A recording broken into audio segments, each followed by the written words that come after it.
Hey guys, I'm here to do my June wrap-up video for the month of June. I didn't read a great deal of books, but I got a lot more read than I thought I would, which I'm pretty pleased about. I read 4 books in June.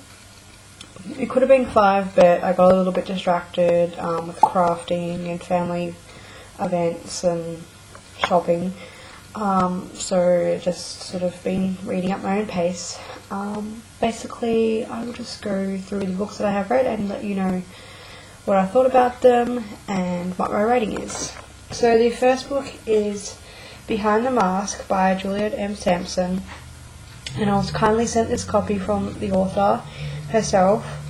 I gave this book a 3.5 stars. I really did find it very hard going, very tough to get through. The topic is abusive love, and from personal experience it was very hard to read, mainly because of the villain, or the man in the story, and he was just very aggressive, and it's about abusive love, so therefore you can kind of gather what the male would be like, and I just found it really hard to put myself in her shoes and go through that all over again. So I really appreciate the author for putting her story out there. It takes a lot of courage to write about the events that have unfolded in her life, especially when it is an abusive situation. So I'm very appreciative and respectful that she's actually taken the courage to put her work out there. Obviously, there is a definite market for it, definitely, and I suggest you go and pick it up and read it yourself. It's written very simply. It's not, it doesn't ramble. It's not embellished or anything like that. It's pretty straightforward, and it's to the point. So you get a direct story, and you get to see inside her world, and it's really interesting. So, not giving it enough justice, but please go and check out Behind the Mask by Juliet M. Sampson. It is an Australian author who wrote this book. It's by Brolga Publishing, I believe. So that is the publishing company that it is with, so definitely go and check that out. Now, the next book that I read, which is our Brewing Teabag channel book, is The Peach Keeper by Sarah Addison Allen, and I gave this book 4 stars.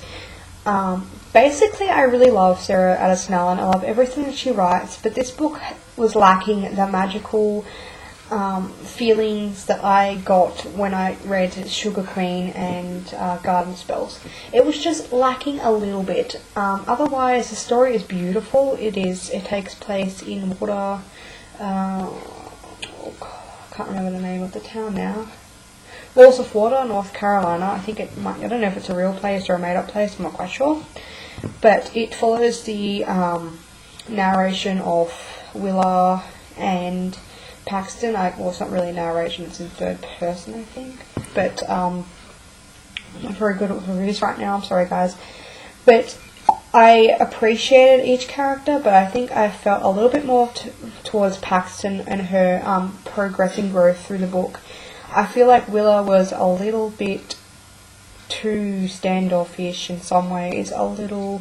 She progressed, but she didn't progress as much as Paxton. Paxton really came out of her shell, and I love that about the book. I love that, and I love the magical realism, the smells, the senses, the atmosphere, just the way that Sarah Addison Allen writes. She just writes beautifully. And this is no exception, but definitely pick it up. Definitely. If you haven't read Sarah Addison Allen before, you need to go on and find any books that you can. I would probably suggest starting with The Peach Keeper because it's a little less magical, I guess, but it would be a good book to start with to sort of get you into her style of writing. Though I would probably suggest The Sugar Queen as well, because that was my first Sarah Addison Allen book, and that's what I fell in love with straight from the get-go. So, and the romance is in here, but it's not heavily, it's not a heavy thing, it's more of a light undertone, and I really like male interests as well. They progressed a little bit as well through the novel, and the elderly ladies in the book too were quite interesting. So definitely a book to read. Then I read Paranormal See by Kirsten White, and I don't know why I took so long to read this book. I freaking loved it. I loved every little thing about it. There wasn't one time in the book where I thought this is boring the shit out of me. It was non-stop love from the first page. It was exactly what I needed, the perfect YA book while I was moving, because it wasn't too... It does have dark undertones, but it's also got comedy, it's also got mystery to it, it has a little bit of romance, but not oversaturated romance. I guess it does have a kind of love triangle, but I don't think, for me, it wasn't a love triangle, it was a subtle, sort of subtle, sort of merging of interest and not interest, and like past history with romance and things like that. It was very, very good. The backstory with Evie, who is the narrator of this book, is fantastic, from her childhood background to where she is now, and where the book left me hanging all night. I got the second book supernaturally off my shelf and was too tired to read it, and I was just, I pre-ordered endlessly, I think maybe 15 minutes after I finished this book. So definitely a beautiful book, a wonderful book, beautiful by the cover. Definitely a very solid first book to the series, and it's fun and quirky, and I loved all the ways that she incorporated all the elements and characters and creatures, and it was just really, really good read. And so I definitely give it 5 out of 5 stars for Paranormal See. And the last book is Comfort Food by Kitty Thomas. I'm just going to check what I rated it. I think I rated it 4 stars. This is an adult book, an adult erotic book. It's BDSM. It's a different kind of BDSM erotic novel than I'm used to. It is more... the forewarning is that it's not consensual, so there is that element. If you do read the synopsis, it will go through and tell you that it's an adult novel, and if you're uncomfortable with these sort of things, then you shouldn't probably be reading it. But I'm not really uncomfortable with that. Also, I found the storyline is basically that this woman gets kidnapped and she gets taken, and then she suffers from Stockholm Syndrome. Now that aspect alone was very, very interesting to me, because I always am interested in the psychological side effects of kidnapping and these kinds of relationships. But despite it all, and I know that a lot of people have said it's sordid and dark and twisted, yes it is, but it did not shock me one bit. It was interesting, it was a page turner. I was constantly, surprised, but the material, I wasn't flabbergasted, I wasn't appalled.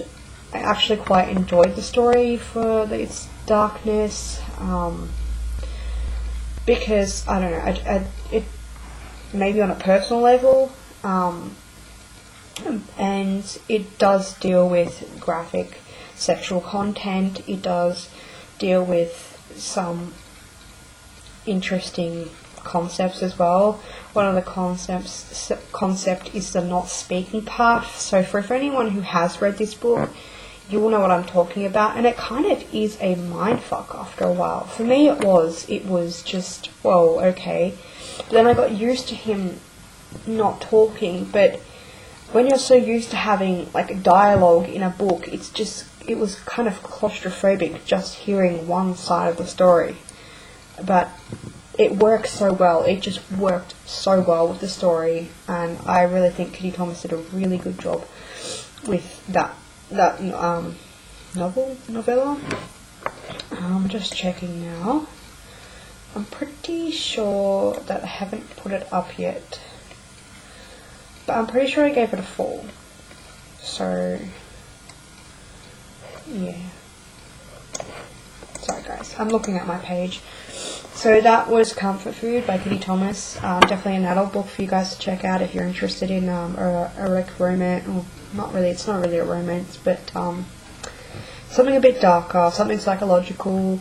If you're wanting to get out of your comfort zone, this is definitely a book to get out of your comfort zone. But I do recommend that you read the warnings beforehand because you may be uncomfortable with the content. So that is that. So those are the only books I really read in June, and like I said, it's a short month. Some fairly decent sized books, but I have my July sort of to be read pile video that I'm going to be doing, so I will do that now, and I will see you guys later. And if you have read Paranormal See or Peachkeeper or any of these books, let me know your thoughts on them, or you can ask me any questions about them. Discuss below. Obviously do not spoil it for anyone, but I really like to just discuss these books. And yeah, so I'll talk to you guys soon. Bye.